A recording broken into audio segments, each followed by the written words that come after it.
Hi Bachapati, welcoming back to the part 2 of our chapter which is resources and development.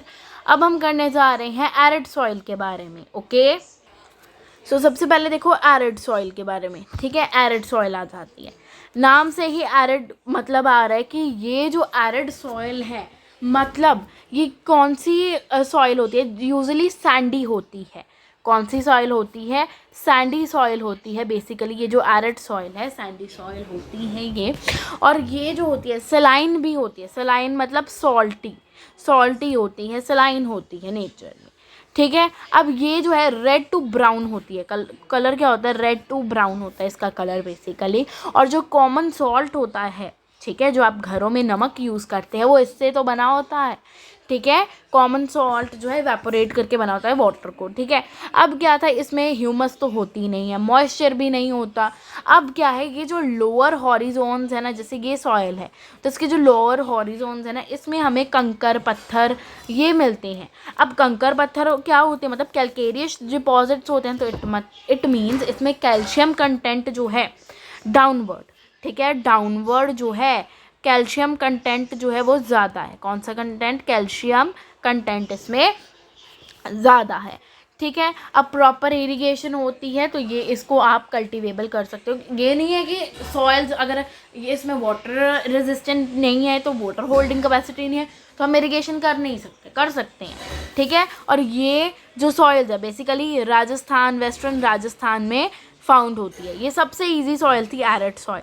ठीक है, क्या क्या value points हैं? Semi arid areas में है, हाई सॉल्ट कंटेंट है, मॉइस्चर नहीं है, ह्यूमस नहीं है, कंकर है तो कैल्शियम डिपॉजिट अच्छी हैं. आप वाटर जो सॉल्ट है वो ऑब्टेंड कर सकते हो. कलर रेड टू ब्राउन है, राजस्थान में फाउंड होती है. Now move to the forest soil. अब मूव करते हैं हम फॉरेस्ट सॉइल में. ठीक है, फॉरेस्ट सॉइल जो होती है ये फॉरेस्ट एरियाज़ में होती हैं यूजुअली. ठीक है, नाम से ही क्लियर है.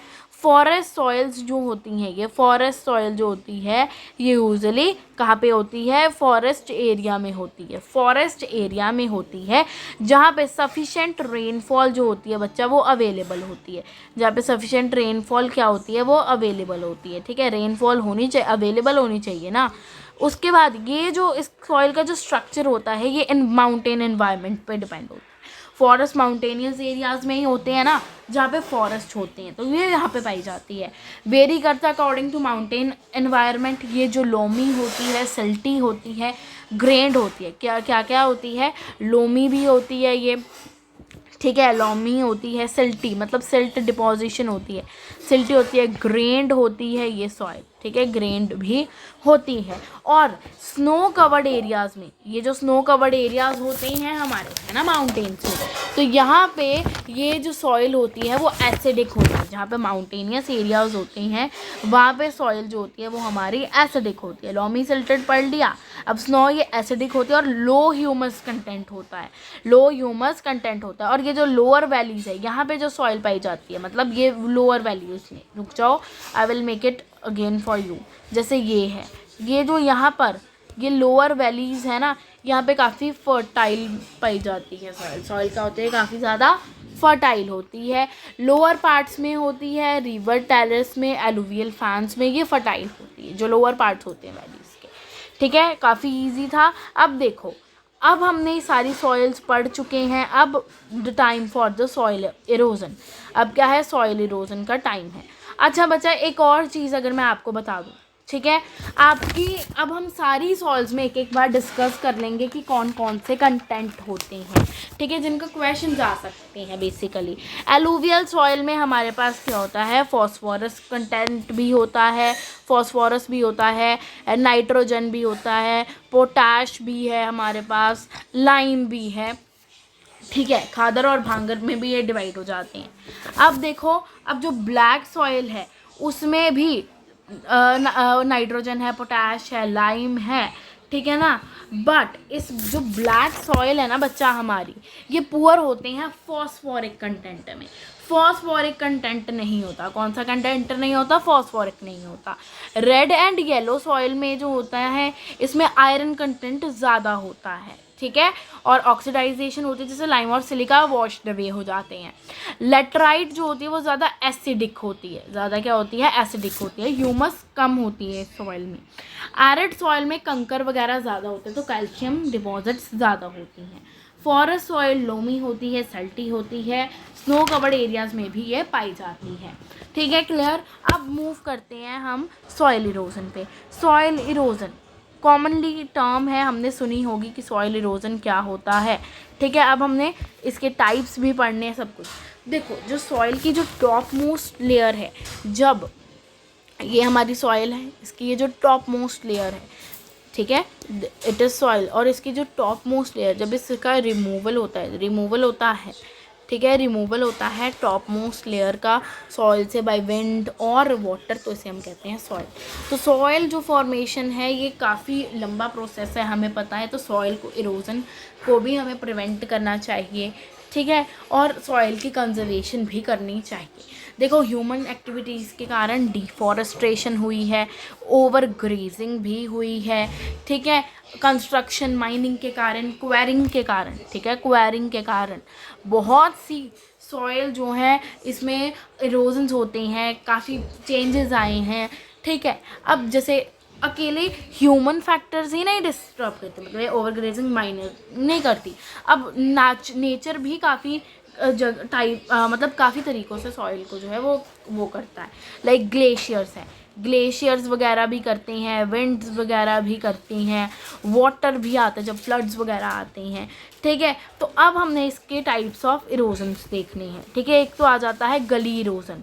गली इरोजन, ठीक है, नाम से ही क्लियर है, गली बन रही है। ठीक है, तो गली इरोजन क्या होता है, जो रनिंग वाटर कट करता है सॉइल को और एक डीप चैनल बना रहा है। अब ये गली इरोजन कैसे बनेगा, देखो सारी फॉर्मेशन समझा रही हूँ, गिव मी 1 मिनट। ये देखो, ये रनिंग वाटर आ रहा है, ये क्या कर रहा है, ये कट कर रहा है। रनिंग वाटर आया, क्ले सॉइल को कट किया और इसमें इसने क्या बना दिए, डीप चैनल्स बना दिए। तो क्या किया, देखो रनिंग वाटर, फिर से देख लो एक बार, ये रनिंग वाटर आया, ठीक है, रनिंग वाटर आया, ठीक है, रनिंग वाटर क्या हो गया, आया, और इसने क्या कर दिए, देन डीप चैनल्स बना दिए। देखो, रनिंग वाटर आया, इसने क्या कर दिए, ये डीप चैनल्स बना दिए। ठीक है, जब रनिंग वाटर आता है और वो कट करता है सॉइल से और डीप चैनल्स बना देता है, वो उसको हम कहते हैं गली इरोजन। मतलब सिंपली गली बन जाती है जब क्या आता है, रनिंग वाटर आता है और कट करता है, जिससे लैंड जो है वो अनफिट हो जाता है एग्रीकल्चर वगैरह के लिए, कल्टीवेशन के लिए, और उसको बैड लैंड कहते हैं। गली इरोजन आपने देखा होगा, चंबल घाटी जो है, जिसमें ये छोले पिक्चर है, इसकी शूटिंग हुई है, चंबल घाटी, वो इट इज़ फेमस फॉर गली इरोजन। गली इरोजन के लिए वो फेमस है, चंबल घाटी। ठीक है, तो ये देखो, अब चंबल बेसिन्स में ये जो लैंड होते हैं ना, बैड लैंड्स, उन्हें हम रेवाइंस कहते हैं। 1 मार्क्स के लिए ज़रूर क्वेश्चन आ सकता है, 1 मिनट, रेवाइंस, ठीक है, क्वेश्चन आ सकता है, व्हाट आर रेवाइंस, ये 1 मार्क्स के लिए ज़रूर आ सकता है क्वेश्चन, इन MCQ में आ जाए, वेरी शॉर्ट में आ जाए, केस स्टडी में आ जाए, डोंट यू नो। ठीक है, तो रेवाइंस क्या होते हैं, जो बैड लैंड होते हैं, बैड लैंड होते हैं चंबल बेसिन में। बैड लैंड कहाँ पे होते हैं, चंबल बेसिन्स में। ठीक है, तो उसे हम कहते हैं रेवाइंस। ठीक है, बैड लैंड्स होते हैं चंबल बेसिस में, तो उन्हें हम क्या कहते हैं, उन्हें हम कहते हैं रेवाइंस। ठीक है, अब गली इरोजन देख लें कि जब गली बन जाती है, कि क्या है, कि जब वाटर आता है और वो क्या करता है, कट कर देता है, जो फ्लो आता है, रनिंग वाटर होता है, उसका फ्लो जो होता है वो कट डाउन कर देता है, किसे कट कर देता है, सॉइल को, और डीप चैनल्स बना देता है, उसे हम कहते हैं गलीज। अब आ जाते हैं, ये गली इरोजन आ गया। एक बच्चा इरोजन हमारे पास आ जाता है, शीट इरोजन। ये देखो, ये आ जाता है हमारे पास शीट इरोजन। शीट इरोजन में क्या होता है, सिंपली जो तुम्हें एक पहले ये चीज़ समझो, शीट इरोजन, ठीक है, ये सॉइल है, ठीक है, ये सॉइल है हमारी, और ये जो ऊपर, ये सारी मैंने एक सॉइल प्रोफाइल बना दी है, ऊपर वाली सॉइल है।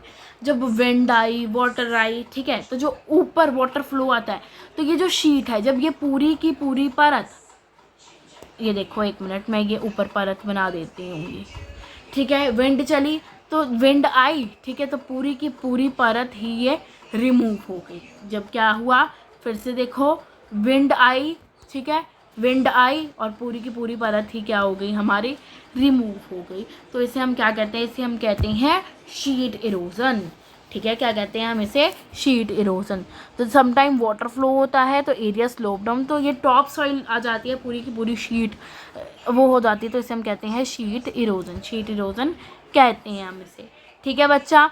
अब देखो, विंड ब्लो करती है, वो विंड इरोजन आता है, प्लोइंग रॉन्ग वे से होता है, जब हम करते हैं तब भी सॉइल इरोजन होता है। बहुत से हैं मेथड्स, क्या है कि जब विंड के कारण जब हम क्रॉप्स की प्लांटिंग नहीं से ठीक करते हैं, हम प्लोइंग गलत तरीके से करते हैं, तब भी सॉइल इरोजन होता है। अब प्लोइंग जो है, अब हमें क्या करना चाहिए, व्हाट आर द मेथड्स कि जो हम यूज़ करें, जिससे हम क्या करें, मेथड्स कौन से हैं कि जिससे हम कंजर्व करें सॉइल को, ठीक है, मेथड्स कौन से हैं टू कंजर्व सॉइल। पहला मेथड आ जाता है कॉन्टोर प्लोइंग, क्या आ जाता है हमारे पास, कॉन्टोर प्लोइंग आ जाता है। कॉन्टोर प्लोइंग में बच्चा हमको क्या करना होता है, एक चीज़ देखना, कॉन्टोर प्लोइंग में हमें ये कॉन्टोर लाइंस क्रिएट करनी पड़ती हैं, ठीक है, जिससे डीएसेलरेट हो जाता है फ्लो ऑफ वाटर। तो हम क्या करते हैं, अगर जैसे सपोज करो पानी आ गया, पानी आया, ठीक है, ये देखो, तो एकदम से सारा का सारा पानी आया, तो जब पानी आएगा ये सबको बहा के लेके जाएगा। बट अगर हम ऐसे कॉन्टोर लाइंस क्रिएट कर देंगे तो पानी आएगा निकल जाएगा, पानी आएगा निकल जाएगा, क्लियर। तो क्या है कि जब हम कॉन्टोर लाइंस क्रिएट कर देंगे, ऐसी लाइंस क्रिएट कर देंगे, तो पानी क्या करेगा, इधर से आएगा और निकल जाएगा, इधर से आएगा और निकल जाएगा, ठीक है। तो हम फ्लोइंग करते हैं, कॉन्टर लाइंस बनाते हैं कि हम डीएसेलरेट कर दें किसे, फ्लो ऑफ वाटर को, ठीक है। और उसके बाद देखो, ठीक है, ये पहला आ गया आपका जो है मेथड। उसके बाद बाकी अब आ जाते हैं हमारे पास shelter belt, terrace farming. Terrace farming जो होती है, टेरेस फार्मिंग में हम क्या करते हैं, देखो ये स्लोप्स हैं, हम इसको टेरेस मतलब जैसे सीढ़ियाँ नहीं बनाते हैं वैसे बना देते हैं, ठीक है। इससे सॉइल इरोजन नहीं होता कि सारा, जैसे सपोज करो, अब आप बोलोगे मैम ऐसे कैसे इरोजन होगा, पानी आएगा सब कुछ बहा के लेके जाएगा। अगर ऐसी, ये सिंपल, अगर ये सपोज करो ये ऐसी ना हो, ठीक है, ये ऐसी प्लेन माउंटेन्स की हो, पानी आएगा सब कुछ बहा के लेके जाएगा, बट ऐसे पानी आएगा इधर जाएगा इधर जाएगा इधर जाएगा इधर जाएगा, ठीक है, तो बहा के कुछ नहीं लेके जाएगा अपने पास, ठीक है। ये आ गई टेरेस फार्मिंग, जब हम टेरेस बना देते हैं। स्ट्रिप्स क्रॉपिंग मतलब जब हम लार्ज क्रॉप को, इतनी बड़ी क्रॉप है ये, इसको स्ट्रिप्स में डिवाइड कर लेते हैं, ये अलग स्ट्रिप्स है, ये अलग स्ट्रिप्स हैं। स्ट्रिप्स ऑफ ग्रास जो है, ये क्रॉप उगा ली, इसके बीच में जो ग्रास की स्ट्रिप्स हैं ये हमने छोड़ दिया, इधर ग्रास की स्ट्रिप्स छोड़ दिए, क्रॉप उगा ली, ताकि जब विंड ब्लो करे तो ये जो ग्रास है ये विंड के फोर्स को रोक सके, ठीक है। एक आ जाता है हमारा शेल्टर बेल्ट। अब क्या करो, प्लांट कर लो ट्रीज़ को, ठीक है, प्लांट कर लो ट्रीज़ को कि आप शेल्टर बना लो, ठीक है। अब आपने देखा कॉन्टोर फ्लोइंग भी कर ली कि आप कॉन्टोर लाइंस बना दो, टेरेस फार्मिंग कर लो, ठीक है ना। उसके बाद जो है आप देख लोगे कि स्ट्रिप्स में डिवाइड कर लो, ठीक है, स्ट्रिप्स ऑफ ग्रास को बीच में ग्रो करने दो, इससे विंड का जो फोर्स है वो स्टॉप हो जाता है। स्ट्रिप क्रॉपिंग कर लो, ठीक है, फिर आप शेल्टर बेल्ट्स लगा लो, ठीक है। और शेल्टर बेल्ट्स जो होते हैं ये सैंड ड्यून्स को स्टेबलाइजेशन में हेल्प करते हैं। ये जो शेल्टर बेल्ट होते हैं ना बेसिकली डेजर्ट में ज़्यादा प्रोमिनेंट होते हैं, शेल्टर बेल्ट्स जो होते हैं ना बच्चा, डेजर्ट में ज़्यादा प्रोमिनेंट होते हैं। डेजर्ट में क्यों होते हैं, ये देखो, सपोज करो ये डेजर्ट एरिया है, ये डेजर्ट एरिया है, तो यहाँ पे अगर मैं ऐसे लाइंस लगा दूँगी ट्री की, मैं ऐसे लाइंस लगा दूँगी ट्री की, तो जब सैंड ड्यून्स चलेंगी ना तो ये सॉइल को उड़ा के नहीं लेके जाएंगी, तो trees act as a barrier in it, ठीक है। तो ट्री क्या करेंगे, ट्री, ये जो ट्रीज होंगे ये एक्ट करेंगे एज अ बैरियर, ठीक है। That was our chapter. I hope you like this video. Now it's time for saying goodbye, and please like and subscribe to my channel. Thank you everyone.